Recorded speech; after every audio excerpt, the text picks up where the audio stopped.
오른쪽 측면이 무너지고 있습니다. 괜찮아요. 그래서 뒷발을 붙여주거든요. 그렇죠. 반대편에 올라가는 공이 있어요. 그대로 들어갔습니다. 자, 이렇게 주심의 휘슬이 몰리면서 경기 모두 끝났습니다.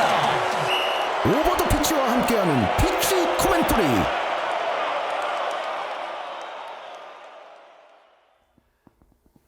오버 피치와 함께하는 피치 코멘터리 두 번째 시간으로 다시 돌아왔습니다. 오늘 역시 저희가 두 번째 녹화를 하는 사이에 대단히 큰 감투를 하나 쓰셨어요. 예, 대한축구협회 부회장님 한준희 부회장님과 함께하겠습니다. 안녕하십니까? 안녕하세요. 예, 못 보는 네. 사이에 저희가 이 텀이 한 달 정도가 있었는데 굉장히 바빠지셨어요. 근데 생각해 보니까 그 말씀이 맞긴 해요. 그러니까 지난번 녹화를 하던 당시에는 제가 부회장은 아니었죠. 그러니까요. 예, 그 사이에 이제 감투가 얹어졌는데 뭐 계속 편하게 그냥 똑같이 대하시면 되고요.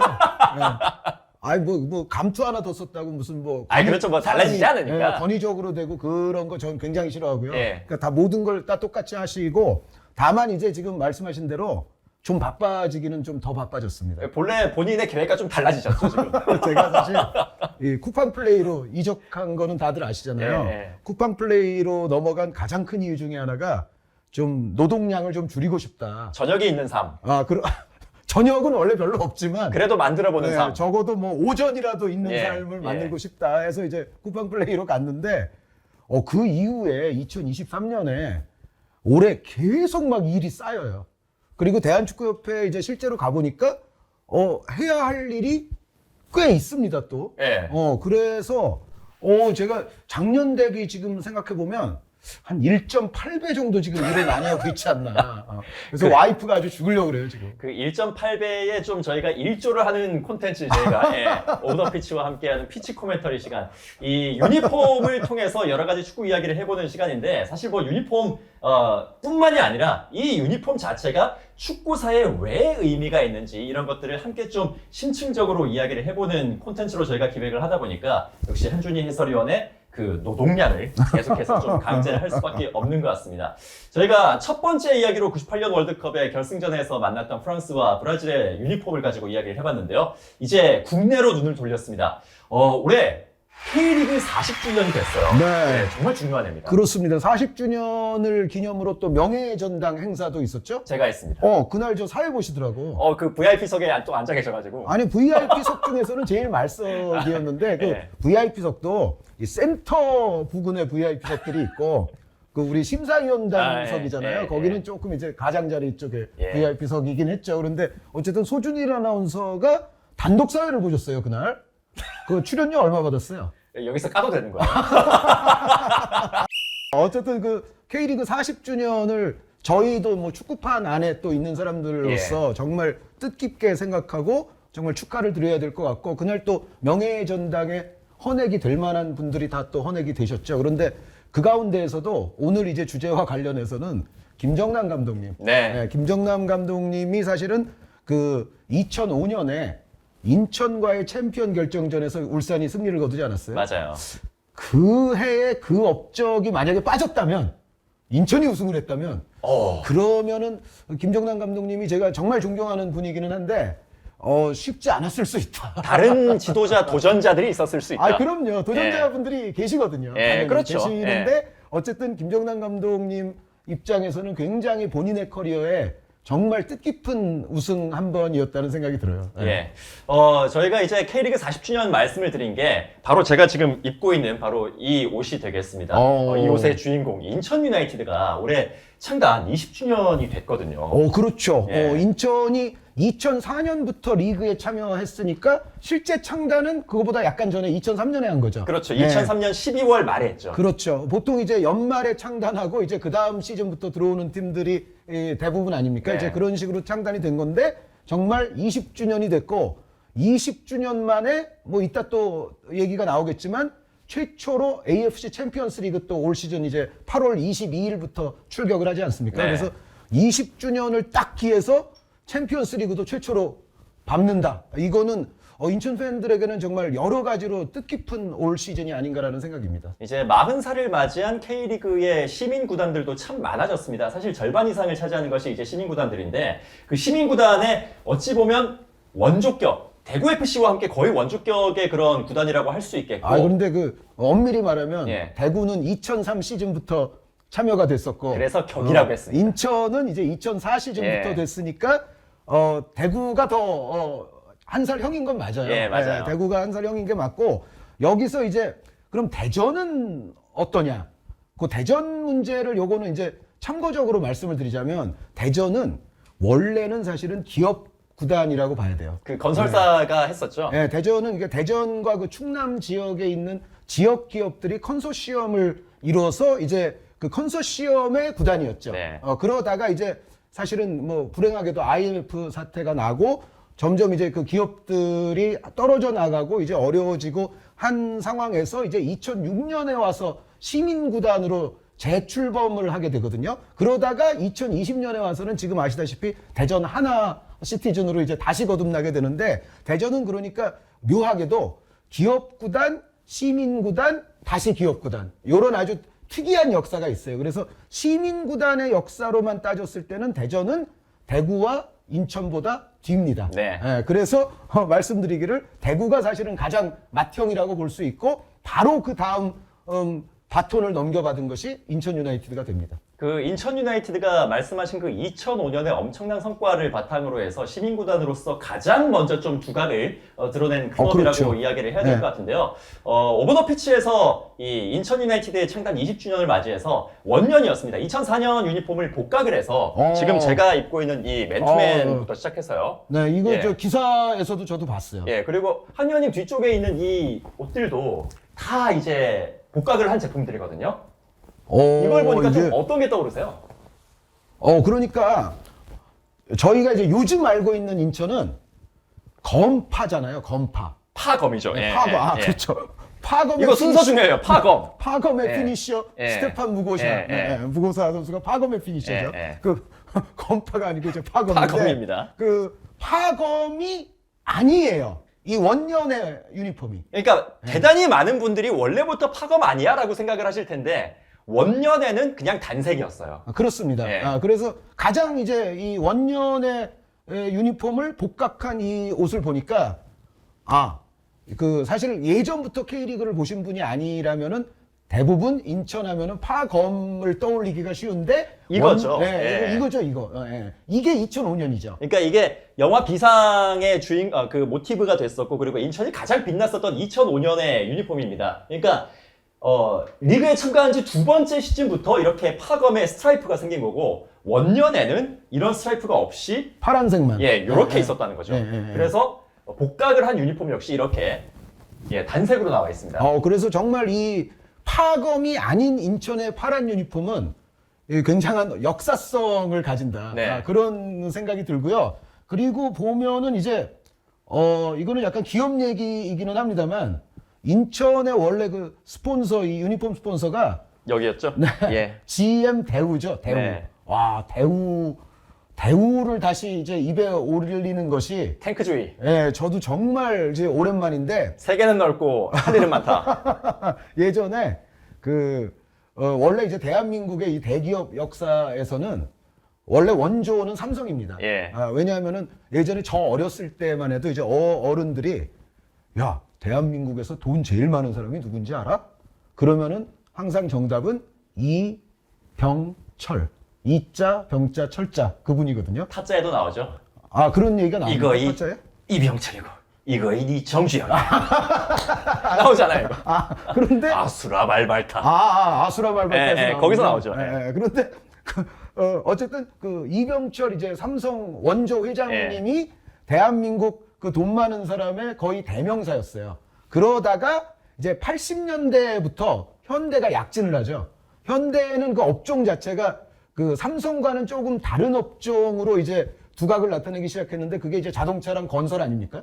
그래서 이제 80년대 들어서부터는 이제 삼성하고 현대하고 엎치락뒤치락 하는데 삼성이 원래 1등인데 현대가 1등으로 올라서는 순간이 이제 생겨요. 네. 그래서 어느 순간 보면은 현대가 1등이 돼 있고 삼성이 2등이 됐습니다. 그때 3등이 이 회사였죠. 대우. 3등이 대우예요. 3등이 대우고 그러니까 제가 이제 말씀드리는 거는 어떤 한 시기에 랭킹이니까 너무 괴념지 않으셔도 돼요. 그러니까 그 랭킹이라는 것도 항상 또 집계할 때마다 좀 바뀌지 않습니까? 3등 대우에다가 4등이 럭키 금성. 아, 지금은 LG죠. 네, 럭키 예. 골드스타. 예. 아, 그러니까 그게 그때는 이제 LG와 GS가 같은 거였어요. 네. 럭키 골드스타 아닙니까? 그래서 LG와 GS가 지금은 이제 분리가 돼 있지만 그때는 그 럭키 금성이 4등, 대우가 3등. 네. 근데 대우는 또 제가 사실 이제 가장 어렸을 때 좋아했던 K리그 팀은 할렐루야인데 네. 할렐루야는 아시다시피 조금 하다가 팀을 접었어요. 그래서 그 다음에 제가 응원하기 시작했던 팀이 대우거든요. 대우로 해야지. 네, 그래서 제가 이제 김주성 선수 머리 따라하려고 이제 머리도 기르고 뭐 이제 그랬던 역사가 있는데 어쨌든 대우를 보니까 일단 대한민국 축구사에 있어서 대우가 또 굉장히 한 획을 그은 기업이에요. 아, 그렇죠. 예. 그런데 이제 대우가 이제는 GM 대우 시절에 인천 유나이티드의 저 2005년 역사적인 순간을 또 함께 했던 스폰서라는 것이 또 지금 보니까 새록새록 또 다가옵니다. 그러니까 이 로고를 다시 한번 재해석을 했습니다. 이게 단 모양으로 해가지고 숫자 20을 좀 형상화를 해서 이 GM 대우의 로고와 거의 비슷하게 재해석을 해서 오버 더 피치에서 이렇게 또 발매를 하게 됐습니다. 네, 이 모양은 뭐 다체 모양이죠? 이게 닫히죠. 예. 아, 이게 닫히고. 예, 이게 닫히고 어. 이렇게 올라가면서 2, 0 아, 2형까지. 예. 오. 20 그리고 20이고 여기도 20이 적혀 있고 그럼 기본적으로 저 대우의 마크를 약간 기본적인 어떤 원형으로 삼는데 거기에 다른 의미들을 덧붙인 거네요. 그렇죠. 예, 20주년이니까. 예, 예. 20주년이니까 20년 전에 그 스폰서의 로고를 다시 한번 재해석을 해서 이렇게 넣게 된 것인데 여기 이렇게 로고가 들어있고 숫자 20 이게 20주년의 20이기도 합니다만 또 등번호 20을 의미를 하기도 하는데 오. 이게 어떤 선수냐 보이십니까? 예, 맞췄죠. 인천의 상징이죠. 예, 임중용, 예, 인천의 레전드. 그렇죠. 네. 임중용 전력 강화 실장의 번호입니다. 네, 임중용 실장은 그야말로 인천이 낳은 인천의 얼굴이라고 해도 과언이 아니고요. 네. 그리고 어떻게 보면 인천의 오늘날에 있어서 가장 뭐 중요한 이름이라고 해도 될 것 같아요. 그렇죠. 네, 그 정도이고 그 비상 이제 영화가 당시에 또 다큐 영화가 만들어졌잖아요. 거기 보면 이제 출연진이 그런 거 아닙니까? 장혜룡 역의 장혜룡, 임중용 역의 임중용, 뭐 나돈 역의 나돈. 중요한 배역들을 맡았었고 당시에 그리고 그러고 보니까 참 지금 이제 20세 이하 월드컵이 한창 펼쳐지고 있는데 이 대한축구협회 부회장단을 대표해서 장혜룡 부회장이 지금 아르헨티나에 가 계십니다. 네네. 제가 항상 뵈면은 외룡삼아 이렇게 아직도 그 당시에 이제 외룡삼아 뭐 인천 자체를 외인 군단을 이제 본떠서 외룡 군단. 뭐 이제 그런 얘기들이 있었는데 어쨌든 장혜룡 부회장님 지금 아르헨티나에서 건강히 또 김은중호의 아주 유익함을 도와주시고 돌아오시기를 바라겠습니다. 예, 그러면 지금부터 이 복각된 제품 그리고 2005년의 이 유니폼들을 가지고 20년 전의 인천의 역사 속으로 한번 떠나보도록 하겠습니다. 2004년에 사실 인천 유나이트가 처음으로 K리그에 참가를 하게 됐는데 그 당시에 시민구단으로서는 굉장히 좀 파격적인 투자를 하면서 첫 출발을 알렸습니다. 그 당시 K리그 역대 최고액의 이적료인 11억 원을 지불을 하면서 최태욱 선수를 데리고 왔어요. 네, 그러니까 시민구단으로 이제 새 출발을 하느니만큼 뭔가 특히 인천 태생의 프랜차이즈 스타가 좀 필요했던 거죠. 예. 그러니까 최태욱 선수는 뭐 아시다시피 이천수 선수와 더불어 부평고가 나온 또 부평의 자랑 아닙니까? 근데 이제 부평은 사실 워낙에 정말 국가대표 선수들을 많이 배출했어요. 예. 제가 아마 느끼기에는 특히 이제 한 20세기 한 후반부터 지금에 이르기까지 특정 고등학교에서 월드컵 본선 무대를 밟은 국가대표를 가장 많이 배출한 게 거의 지금까지는 부평 아닌가 싶을 정도로 뭐 좀 나이가 좀 있는 선배들 중에서는 지금 이임생 기술위원장부터가 이제 부평이거든요. 여기에 뭐 아시다시피 뭐 김남일 선수랄지 그리고 이천수, 최태욱, 여기 뭐 김정우 선수, 이근호 선수 뭐 부평이 진짜 두 자릿수 이상의 대표 선수를 낳은 곳이에요. 그런데 어찌됐건 최태욱 선수가 그 인천 또 부평의 아주 슈퍼스타였기 때문에 인천 입장에서는 최태욱 선수를 데려오고 싶었을 것이고 최태욱 선수가 그 이전에는 안양 선수였었죠. 네. 그래서 지금 소준일 아나운서 말씀대로 상당히 높은 이적료로서 그때 최태욱 선수를 데려왔는데 궁극적으로는 이게 인천 팀에게나 또 최태욱 선수에게나 양자 간에 보면 이게 윈윈과는 좀 거리가 멀긴 했어요. 그러니까 최태욱 선수를 야심차게 데려왔으나 사실은 이거는 뭐 선수 입장에서나 구단 입장에서나 그렇게 결과적으로 그렇게 성공적이진 않았죠. 네. 그래서 최태욱 선수는 이제 금방 또 떠나게 되죠. 한신 좋았죠. 네.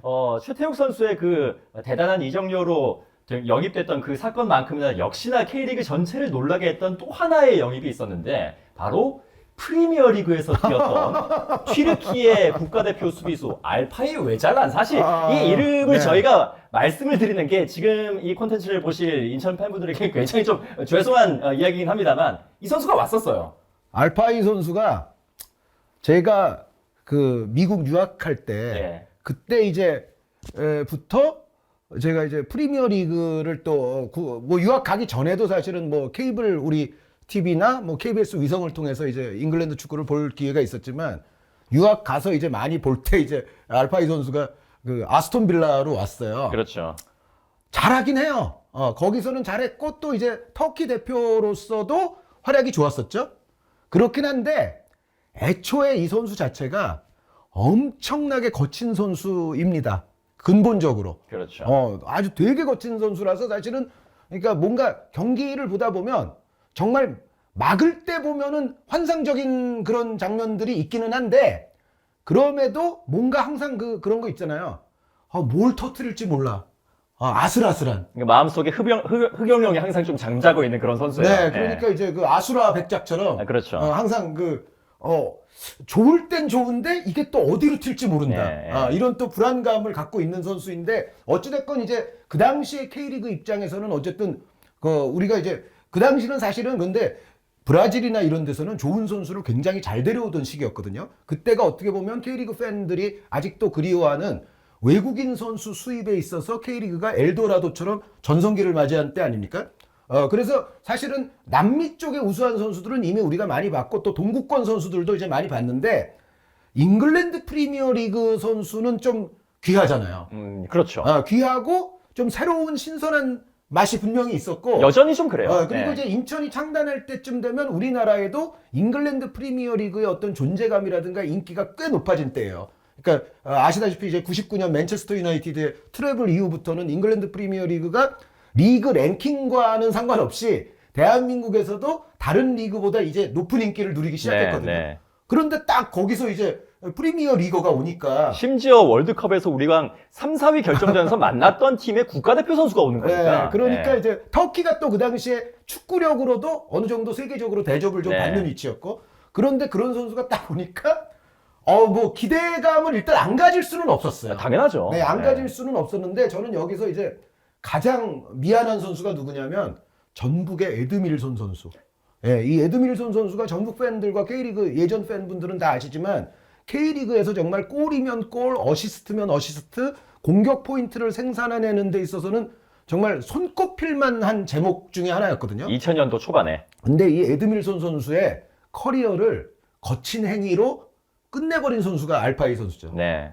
그러니까 에드밀손 선수가 그 이후에 이제 제대로 선수 생활을 하지 못했었고 너무 불행한 일이었고요. 그리고 이 알파이 선수가 그 경기 포함해서 몇 경기 뛰지도 않았죠. 한 8경기인가 그 정도 뛰었을 거예요. 몇 경기 뛰지도 않았는데 그 동안에 남긴 카드와 퇴장과 징계가 뛴 경기 임팩트보다 훨씬 크죠. 그렇죠. 네, 그래서 그리고 팀 내에서도 이제 임중용 실장이 아마 물어보면 가장 잘 알 텐데 팀 내에서도 이제 좋은 행동들을 하고 다니지 않았던 걸로 이제 그 이후에 또 계속 알려지고 있죠. 네. 그러니까 동료들조차도 학을 뗄 정도의 그런 행위들이 많아서 그리고 이제 땡깡 부리다가 결국은 또 그냥 금방 갔잖아요. 전반기 끝나고 일본으로 런을 쳤죠. 네, 근데 일본으로 런 쳤는데 일본에서도 그 성격은 또 어디 가지 않아서 거기서도 제대로 뭐 선수 생활을 하진 못했어요. 거기서도 맨날 퇴장당하고 뭐 그래가지고 정말 엽기적인 수준의 경기 수 대비 카드 수를 일본에서도 적립을 해서 결국은 알파이 선수가 그 이후에 그렇게 오랜 동안 선수 생활을 못했어요. 네. 그래서 이거 프리미어 리거 야심차게 데려온 것 치고는 또 한 번 이제 사실은 좀 안타까운 실책이 돼버렸던 거죠. 네. 네, 네. 그 당시에 뭐 포터필드 감독도 그렇고 잉글랜드에서 건너왔던 그런 인사들이 몇 명이 있었는데 알파이 선수도 크리스 그렇고. 마스든 선수. 네, 네, 그런데 네. 크리스 마스든 선수는 물론 인천 선수는 아니지만 이 선수는 제가 알파이 선수와 견주어서 생각했을 때는 저는 사실은 마스든 선수는 잘 데려왔다고 생각했거든요. 왜냐하면 제가 그 미국에서 그 사우스햄튼 경기들을 봤을 때 마스든 선수가 잉글랜드 선수답지 않은 그 창의적인 플레이들을 제가 보고서 저 잉글랜드 대표 선수도 아닌데 꽤 기술적이고 괜찮네? 라고 제가 좀 느꼈던 선수예요. 마스든 선수가. 네. 그런데 딱 한국에서 데려온다는 그거를 접하고서 크리스마스든 괜찮은데? 알파이보다 오히려 저 선수가 괜찮을 거라고 저는 생각을 했었는데 그 선수는 또 한 경기 뛰고 또 갔죠. 그러니까요. 네. 그래서 어쨌든 프리미어 리거는 K리그 이제 예전 시절로 돌아가서 보면 그다지 성공적이지 못했었죠. 뭐 높았던 기대에 비해서는 사실 뭐 거둔 것이 별로 없었던 인천의 2004년 전반기였습니다. 그러다 보니까 초대 감독이었던 베르너 로란트 감독도 중도에 좀 팀을 떠나게 됐었고, 네, 뭐 와이프의 건강 문제 때문에 또 더 네, 네. 그렇게 됐었죠. 네, 전반기는 뭐 거의 승리를 거두지를 못하면서 최하위와 거의 비슷한 성적으로 그렇게 끝낼 수밖에 없었는데 이제 후반기에 들어서면서 베르너 로란트 감독이 팀을 떠나고 그 자리를 메운 것이 그 당시 수석 코치였던 외룡사마였습니다. 네, 외룡사마가 들어서면서 후반기에는 그래도 2004년 성적이 많이 향상이 됐고 그 당시는 이제 요즘 이제 K리그에 입문하신 분들은 잘 생소하겠지만 그때는 이제 전기리그 또 후기리그가 있었잖아요. 나뉘어졌었죠. 네, 전기리그 후기리그가 있었고 또 이제 전후기 통합 순위가 또 1등, 2등을 누가 할 수 있느냐 또 그게 또 중요한 때였는데 그 앞엔 또 리그컵도 있었어요. 그렇죠. 네.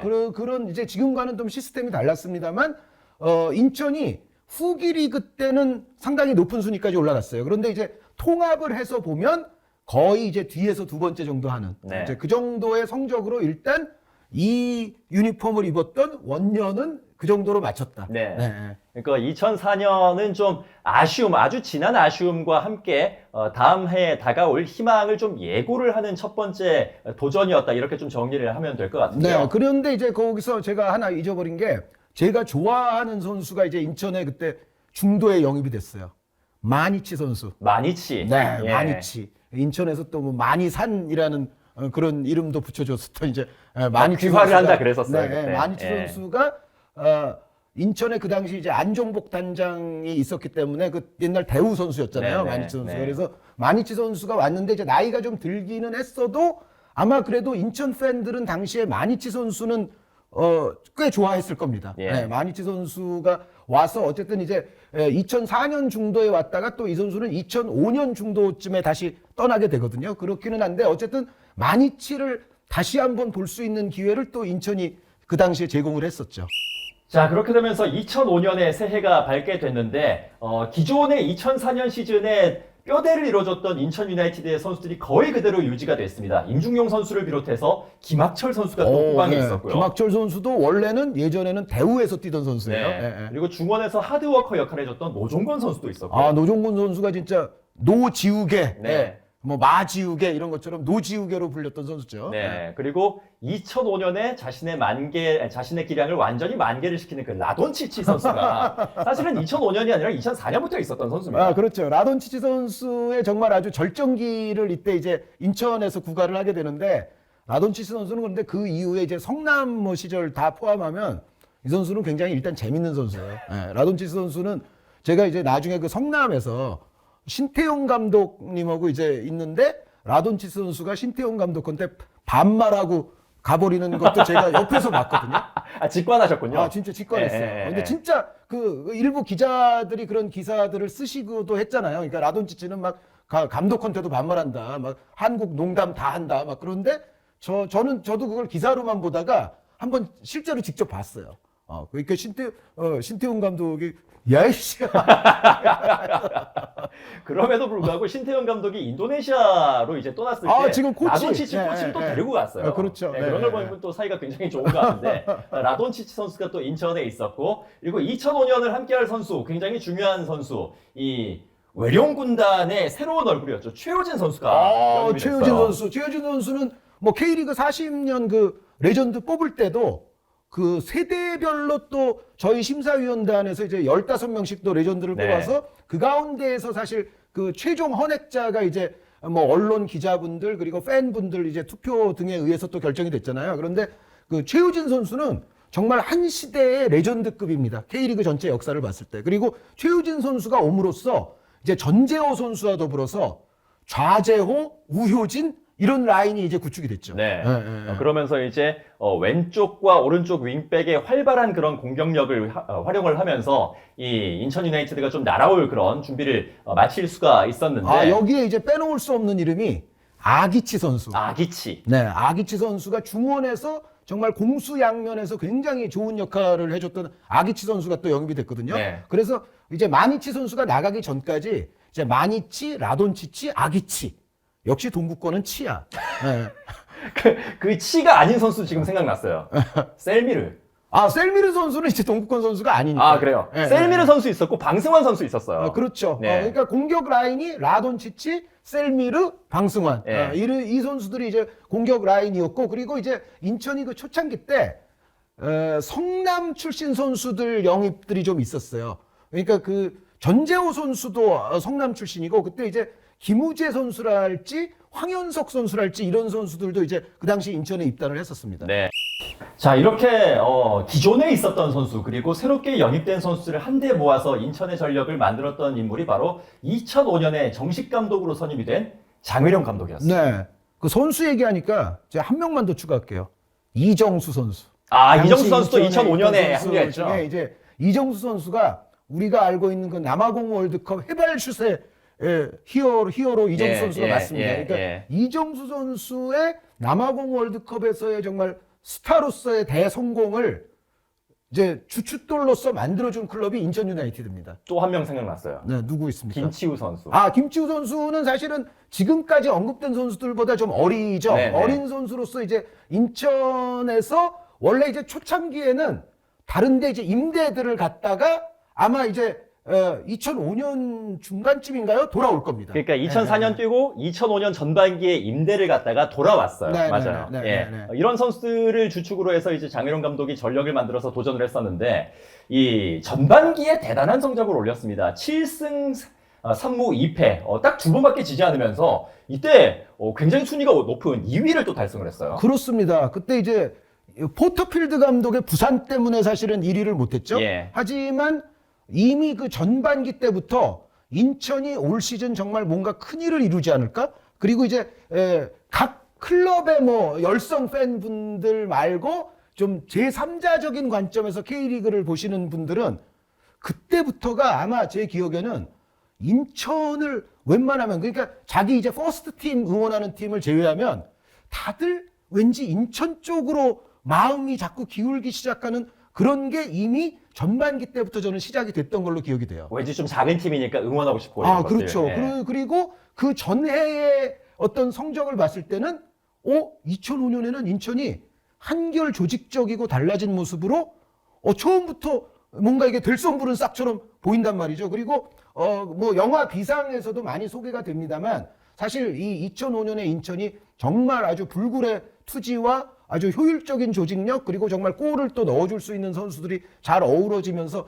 좋은 성적이 나기는 했지만 사실은 이 인천이 그 한 해를 버텨내는 과정이 매우 힘들었거든요. 맞아요. 네, 네. 그러니까 사실은 이제 스폰서 같은 데도 이제 문제가 생겼고 그래서 이제 가장 대표적으로 있었던 일이 그 가평에 가서 훈련했잖아요. 그러니까 가평뿐만이 아니라 뭐 이곳저곳 다녔습니다. 강원도 고성도 있었고 경상도 양산도 있었고요. 정말 여기저기를 약간 좀 떠돌이처럼 돌아다니면서 훈련을 했던 그런 인천의 모습이 좀 살짝 떠오르네요. 그러니까 말씀드렸던 대로 이제 스폰서 같은 데 문제가 생기면서 재정도 어려워졌고 이 경기장을 이제 시에서 관리하지 않습니까? 예. 그러다 보면은 이게 그 경기장을 오롯이 축구팀만 쓸 수 있는 그런 상황이 아닌 게 돼요. 지금도 종합운동장 쓰는 팀들은 좀 그런 문제들이 있죠. 네, 그러니까 예. 이제 시에서 운영하는 또 여러 가지 다른 종목의 스포츠 팀들이 있거든요. 예. 다른 종목의 팀들도 훈련을 해야 되잖아요. 시 입장에서는 그런 걸 또 이제 형평성 있게 또 처리를 해야 되기 때문에 축구팀만의 훈련장이 되지 못하면서 뭔가 이제 훈련장 생활도 떠돌이로 할 수밖에 없게 되는 그런 상황이었고, 특히 그 가평에서 훈련 같은 경우는 뭐 여태까지도 그건 이제 유명한 스토리인데 1시간 30분을 훈련하기 위해서 3시간을 가야 되는. 근데 그럼에도 그 정말 어려운 과정에서도 선수들이 그 훈련을 아주 달갑고 즐겁고 아주 투혼으로 잘 소화를 했다는 또 그런 얘기가 지금까지도 뭐 인구에 회자되고 있죠. 그런데 그러다 보니까 이제 인천에 생긴 문제가 뭐냐면 선수들이 이제 피곤해지기 시작하죠. 네. 사실 뭐 선수층으로 보더라도 인천이 뭐 그 당시 잘 나가던 기업 구단들에 비하면은 사실은 뭐 선수층이 그렇게 좋지가 못한데, 이게 훈련이나 이런 이동에도 시간이 많이 소요되다 보니까 전체적으로 선수단의 피로도가 계속 쌓이게 되고, 그 나중에 또 정말 감동적인 그런 얘기 있지 않습니까? 임중용 선수가 나중에 그 피로도 때문에 사실은 그때 시력 저하 현상을 겪었는데, 그 챔피언 결정전에서 이천수 선수가 찬 볼인가요? 그 임중용 선수 얼굴을 맞은 볼이 있었어요. 그런데 그 당시에 사실은 임중용 선수가 그렇게 눈이 그렇게 아주 정상적으로 시력이 좋은 상태가 아니었다는 또 그런 인천 팬들에게는 정말 감동과 약간 또 슬픔까지도 안겨주는 또 그런 스토리가 있었죠, 사실은. 네, 그렇게 전반기 때 좋은 성적을 보여줬었고 후반기 때도 역시나 좋은 성적을 유지를 했습니다. 6승을 거두면서 이 전 후반기 통합 성적에서 통합 1위를 차지하게 됩니다. 그렇습니다. 정말 대단한 결과였고, 저는 또 이제 그 시즌을 제가 개인적으로 좀 잊을 수 없는 시즌인 이유가 뭐냐면, 제가 2005년 8월에 KBS에 입석을 합니다.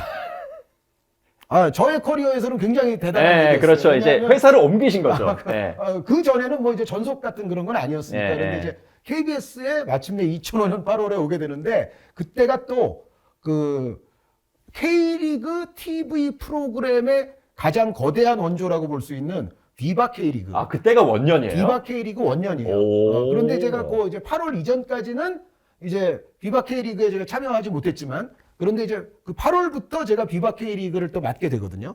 그래서 이제 비바 K리그를 매주 이제 진행을 하는데, 인천이 계속 잘하잖아요.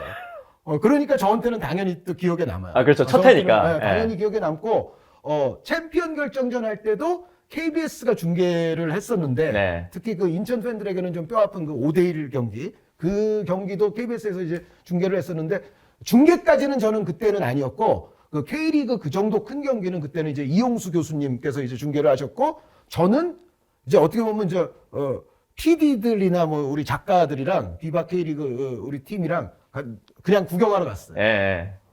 근데 그 챔피언 결정전에서의 그 정말 리춘수, 네, 무지막지하더군요. 그러니까요. 네, 아직도 기억이 납니다. 사실 그 플레이오프 이야기를 하자면 4강부터 출발이 됐습니다. 네. 4강부터 출발이 됐고 4강에서 만난 상대가 바로 부산이었었는데, 부산을 꺾었을 때 역시 영웅적인 활약을 보였던 선수가 아직까지 이름이 나오지 않았던 이상원 선수. 그렇죠. 네, 이상원 선수는 또 국가대표 수비수로도 대한민국 팬들이 많이 아는 선수죠. 월드컵도 갔다 왔잖아요. 네, 그런데 네. 그 이상원 선수도 이 당시 인천의 멤버였죠. 네. 이상원 선수가 좋은 활약을 보여주면서 부산을 꺾고 챔피언 결정전에 올라가게 됐는데, 그 당시 인천 출신의 K리그 사기 유닛 리춘수가 버티고 있었던 울산 현대를 만나게 됐습니다. 그러니까 묘하게도 리춘수 선수가 아까 이제 최태욱 선수 이야기도 했지만, 그 인천에서 태어난 또 인천의 영웅 아닙니까? 그렇죠. 그런데 이 당시 이제 리춘수 선수가 울산에 올 때는 사실은 영웅으로서 온 거는 아니죠. 처음에 올 때는.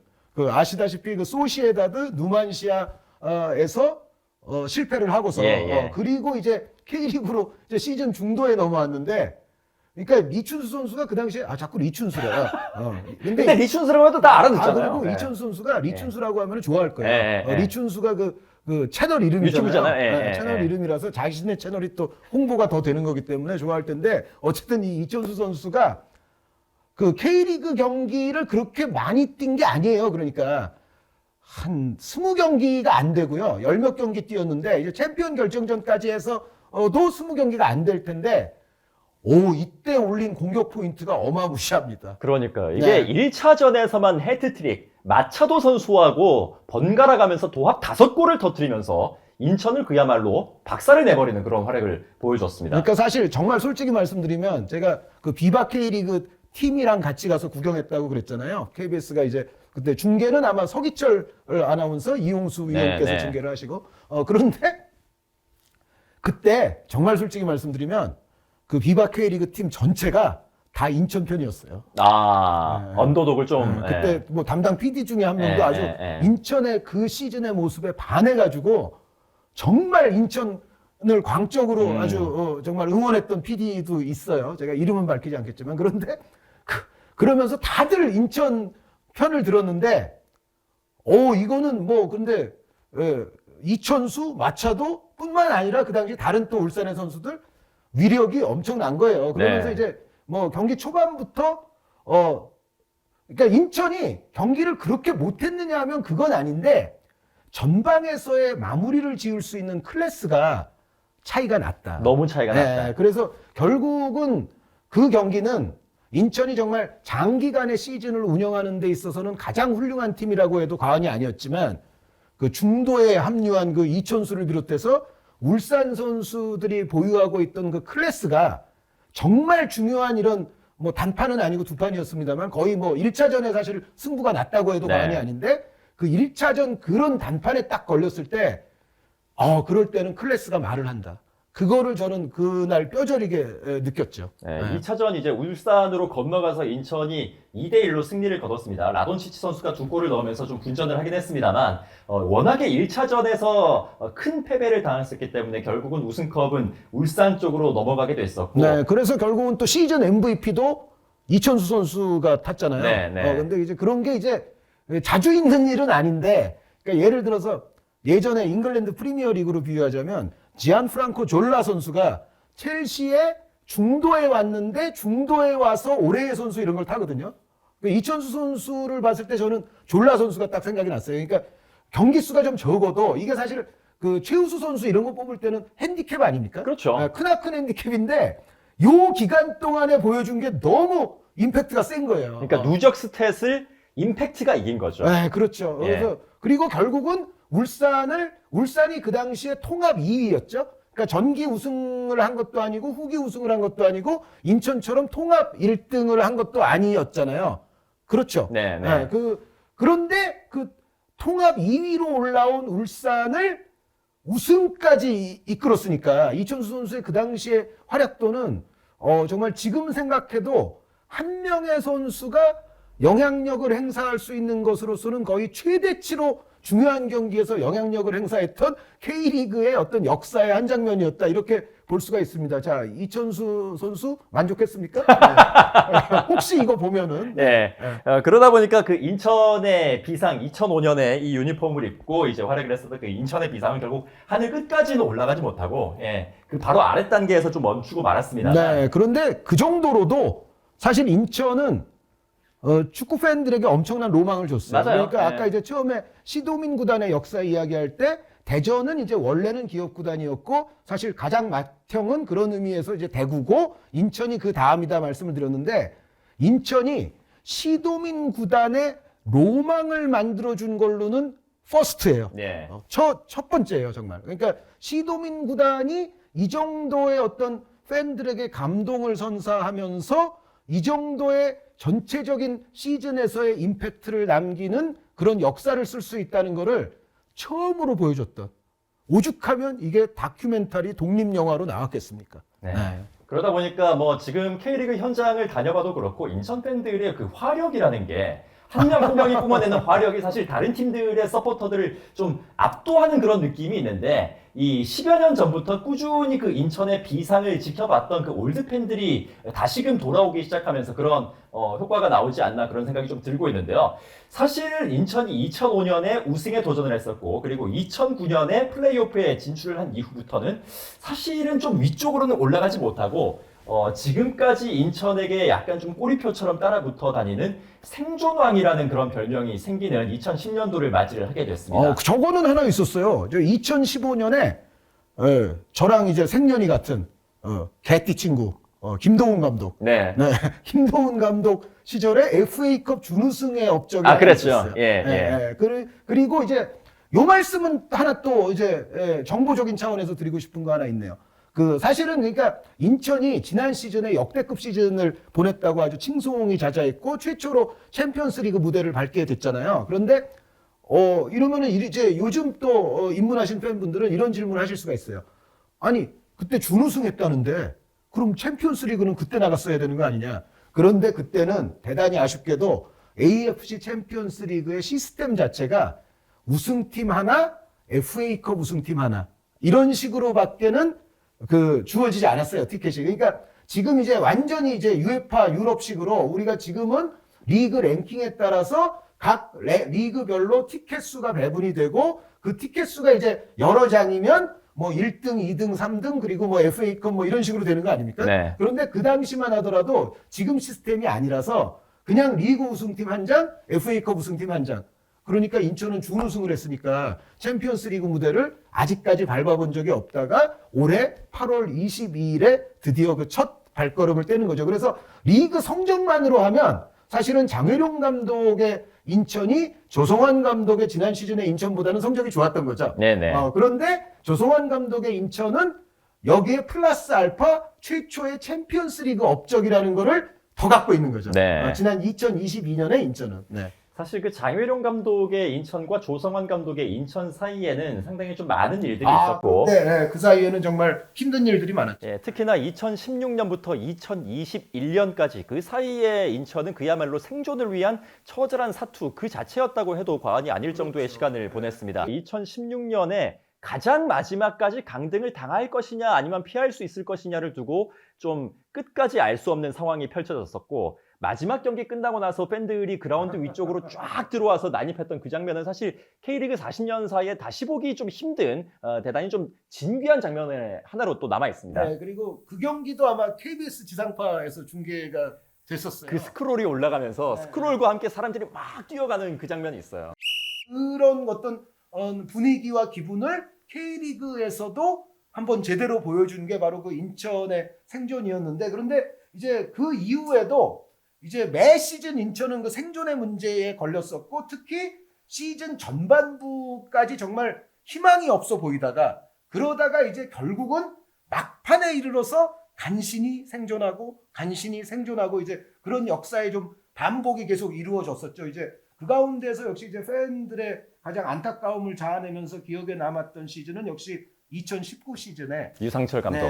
유상철 감독이 이제 암 판정을 받은 상황에서 그 생존 싸움을 벌였던 것, 그것이 가장 또 팬들의 여러 또 눈물을 좀 자아냈던 일이 아니었나. 그런데 결국은 그 시즌에도 유상철 감독과 더불어서 인천은 생존에 성공을 했었죠. 네, 결국 2019년은 유상철 감독의 그 마지막 장면, 그 환하게 웃었던 그 장면과 함께 비 내리는 그 경기장 내에서 팬들이 환호했던 장면들, 그리고 케인대 선수의 그 포효 같은 것들까지 저도 좀 기억이 나는데, 사실 그 인천의 생존을 위한 투쟁이 2019년으로 끝났으면 가장 좋았겠습니다만 2020년 역시 정말 좀 어려웠습니다. 이 시즌 같은 경우에는 15라운드까지 단 한 번도 이기지를 못하면서 와, 이번에야말로 좀 인천은 진짜 위험하다 이런 얘기가 나왔었거든요. 2020년에 그 15경기 무승, 그게 이제 K리그 통산 최고의 무승 기록은 아닙니다. 그런데 그거에 가까이 갈 뻔했죠. 그런데 5무 10패였나요? 그 정도 됐을 거예요. 그러다가 그 첫 승리를 8월 중순이 훌쩍 넘었나? 그 상황에서 이제 첫 승을 해요. 그러니까 정말 무더운 때까지 인천이 단 1승도 없었기 때문에, 게다가 2020년 하면은 여러분들 다 기억하실 겁니다.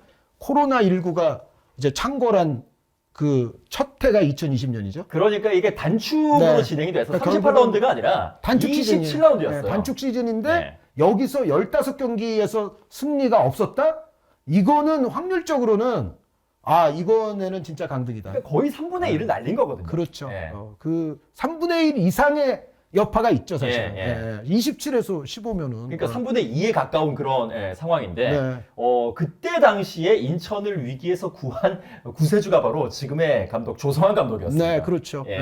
조성환 감독이 들어오면서 결국은 인천은 극적인 생존에 성공을 했었고, 2021년 역시 좀 어려웠습니다만 결국은 살아남는 데 성공을 하면서 대망의 2022년 이 시즌이 참 대단했습니다. 전반을 계속해서 지켜줬던 파검의 스트라이커 무고사 선수를 비롯해서 이명주 선수가 새로 또 영입이 됐었고 뒤쪽에서는 김동민이라든지 델브리지 같은 선수들이 또 버텨주면서 대단히 좋은 성적, 결국 리그 4위로 또 창단 이래 처음으로 아시아 무대로 갈 수 있는 쾌거를 마련을 하기도 했었는데, 그때 당시에 그런 기대치들이 좀 있기 때문에 올 시즌 역시 좀 인천이 현재까지는 약간 좀 아래쪽에 있습니다만, 시즌이 끝날 때쯤에 돼서는 다시 좀 올라가기를 바라고 있는, 그리고 예상을 하는 인천 팬들이 상당히 많은 것 같습니다. 네, 저는 지금 올 시즌도요, 인천이 특히 이제 뭐 골 결정력이랄지, 그리고 미드필드에서의 어떤 짜임새 같은 게 조금만 좀 나아지면 제가 봤을 때는 여전히 저는 6강 안에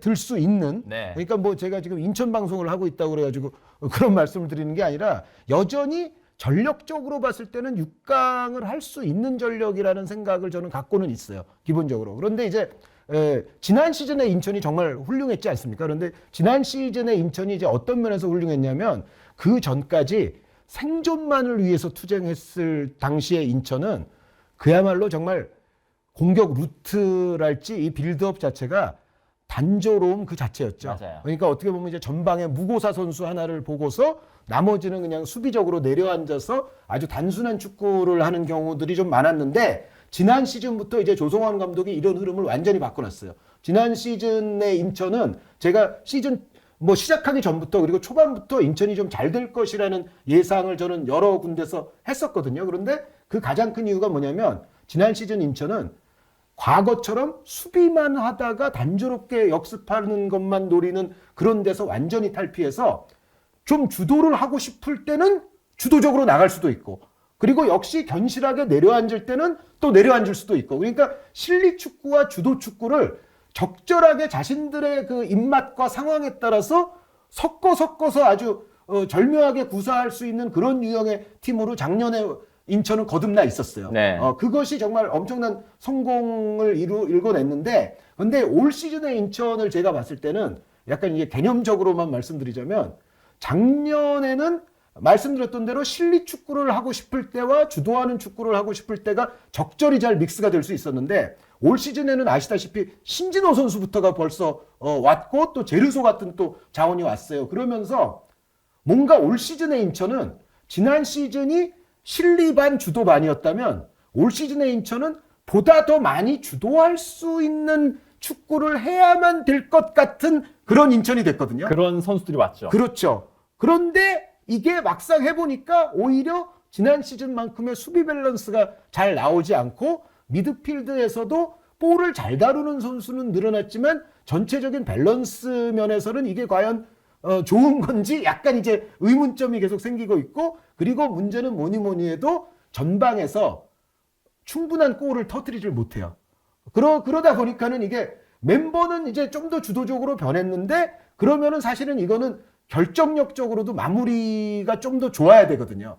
그게 안 되면 결과가 어떻게 되죠? 오히려 상대에게 철퇴를 맞는 그런 빈도만 늘어나요. 그렇죠. 그래서 올 시즌의 인천은 뭔가 이제 챔피언스 리그도 잘해야 되고, 이제 이런 여러 가지 정말 중요한 과제들이 있기 때문에 전력 보강 자체는 일리가 충분히 있었는데, 이 전력 보강이 된 만큼의 어떤 제대로 된 스타일과 마무리까지 같이 엮어내는 데 있어서는 아직까지는 조금 문제가 있는 모습이다. 예. 그런데 이제 조성환 감독이 사실은 제가 지금 뭐 이야기했던 부분을 뭐 저보다도 훨씬 더 정확하게 잘 파악을 하고 있을 것이기 때문에, 전체적인 약간씩만 이제 수비, 미드필드, 공격 이런 데서 조금씩의 개선만 되면, 기본적으로 갖고 있는 지금 인천의 자원 자체는 지난 시즌만큼이 될지는 모르겠지만 적어도 6강은 할 수 있는 스쿼드를 여전히 저는 인천이 보유하고 있다는 생각이 들어요. 그래서 지금 있는 멤버를 조금 더 효율적으로 잘 엮어내고 결정력이 좀 좋아지고, 여기에 이제